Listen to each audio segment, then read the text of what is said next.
Shalom semuanya, dengan Tikva di sini. Dalam video kali ini saya akan menyampaikan parasyat Hasyafua, yaitu parasyat Ha'azinu, yang saya terjemahkan dari Rebbetzin Chana Bracha yang ditulis berdasarkan sudut pandang perempuan. Seluruh jiwa-jiwa bangsa Israel tercantum dalam lagu Ha'azinu yang menunjukkan rencana yang maha kuasa dari awal hingga akhir, termaksud tujuan tikun dari masing-masing ciptaannya. Kamu harus menuliskan bagimu seluruh lagu ini, tertulis dalam Devarim atau Kitab Ulangan pasal 31 ayat 19. Lagu yang dimaksud dalam ayat tersebut menurut Rashi adalah lagu Ha'azinu. Judul yang pertama, lingkaran yang penuh. Guru-guru kita mengajarkan bahwa lagu Ha'azinu itu sangat baik karena di dalamnya terkandung masa sekarang, masa lalu, dan masa yang akan datang. Ini termaksud dunia saat ini dan juga dunia yang akan datang. Kata Ibrani lagu yang berarti shir juga berhubungan dengan kata shar, sheret, yang berarti gembok. Kata shir juga berhubungan dengan konsep lingkaran penuh, karena semua lagu dalam Torah cenderung melambangkan satu episode yang berakhir. Judul selanjutnya, alam yang menerima secara batiniah. Menurut Kiskuni, Moshe dulu itu berdoa agar Torah yang ia bawa bisa menghasilkan buah di hati setiap mereka yang mendengarkannya, seperti halnya hujan dan embun yang menumbuhkan segala sesuatu.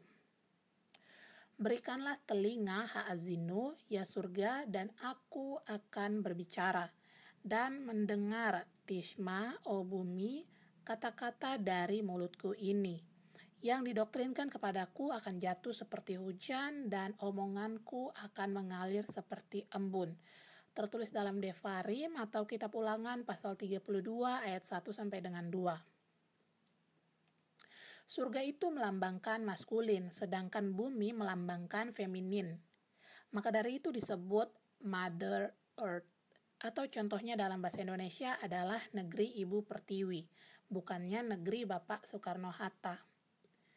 Jadi surga mendatangkan hujan untuk bumi dan tumbuhan-tumbuhan mulai menghasilkan buah sama halnya dengan rahim wanita.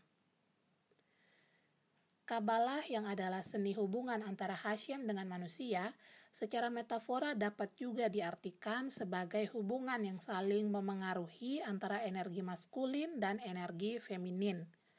Untuk mendeskripsikan misteri terdalam penciptaan dari dunia yang sedang berlangsung. Penggunaan terminologi maskulin dan feminin untuk mendeskripsikan Kabalah ini hanya sebatas perbedaan fisik.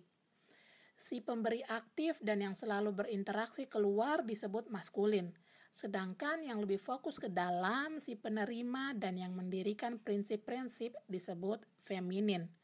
Ini tertulis atau dikutip dari buku Prayer and Destiny yang ditulis oleh Sarah Yehudit Schneider.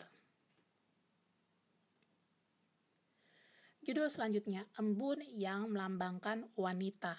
Kenapa harus menyebutkan keduanya, hujan dan embun?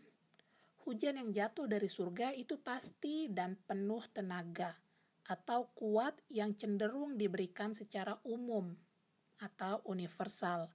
Hal ini melambangkan fenomena laki-laki, sedangkan embun yang dengan lembut dan perlahan memberikan nutrisi air kepada setiap helai daun dan tangkai pada tumbuhan dari yang paling kecil, ini melambangkan perempuan.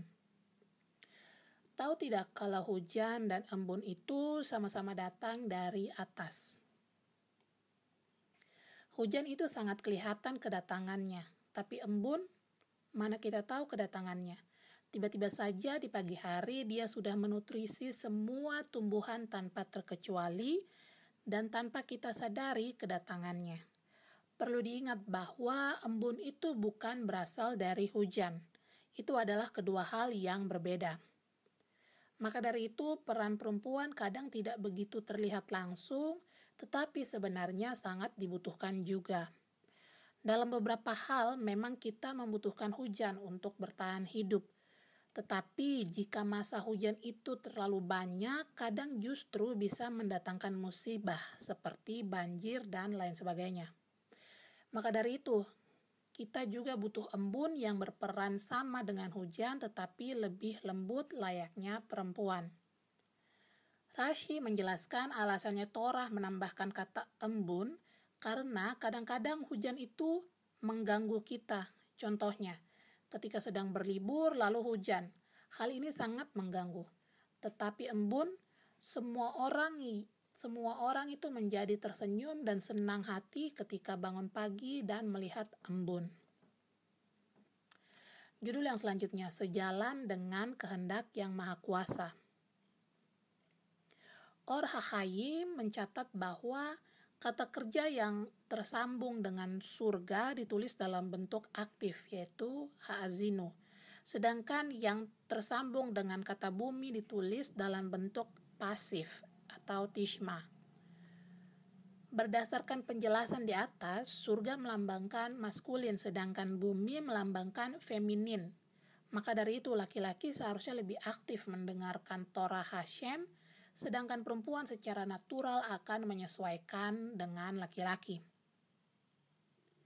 Itu sebabnya Torah tidak mengharuskan bumi untuk mendengarkan, karena dia dibatasi dengan kebutuhannya untuk mendengarkan apa yang ada di dalam bumi itu sendiri. Kepekaan untuk mendengarkan pesan yang lebih dalam itu biasanya sifat feminin. Hadiah bina yeterah, atau yang artinya adalah tambahan hikmat diberikan kepada para perempuan atau ibu yang membantu kita belajar peka terhadap orang lain di sekitar dan saling membantu, dan juga untuk melakukan kehendak Hashem. Ketika kita membuka hati kita untuk mendengarkan suara Hashem, kita menjadi seperti negeri ibu pertiwi atau Mother Earth, menyerap dan membawa semua nutrisi untuk menghasilkan buah-buah kebaikan dalam kehidupan kita ataupun kehidupan orang di sekitar kita. Terima kasih sudah mendengarkan. Apabila konten ini memberkati Anda, jangan lupa subscribe, like, dan komen. Shalom.